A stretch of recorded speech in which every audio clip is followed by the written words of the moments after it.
Gandhi quiz part 2 സ്വതന്ത്ര ഇന്ത്യയുടെ തപാൽ സ്റ്റാമ്പിൽ പ്രത്യക്ഷപ്പെട്ട ആദ്യ ഇന്ത്യക്കാരൻ. ഉത്തരം മഹാത്മാഗാന്ധി. ഗാന്ധിജിയെക്കുറിച്ച് മഹാകവി വള്ളത്തോൾ രചിച്ച കവിത. ഉത്തരം എന്റെ ഗുരുനാഥൻ.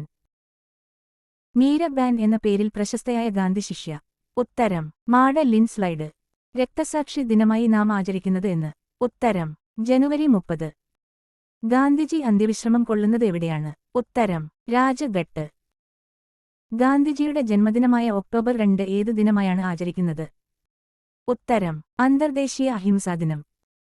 ഗാന്ധിജിക്ക് എത്ര തവണ സമാധാനത്തിനുള്ള നോബൽ പുരസ്കാരത്തിന് നോമിനേഷൻ ലഭിച്ചിട്ടുണ്ട്? ഉത്തരം 5 തവണ.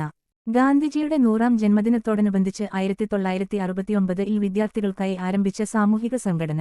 ഉത്തരം നാഷണൽ സർവീസ് സ്കീം. ഗാന്ധി സീരീസിലുള്ള കറൻസി നോട്ടുകൾ ഇന്ത്യയിൽ പുറത്തിറക്കിയ വർഷം. ഉത്തരം 1996. ഗാന്ധിജിയുടെ ആത്മകഥ. ഉത്തരം എന്റെ സത്യാന്വേഷണ പരീക്ഷണങ്ങൾ.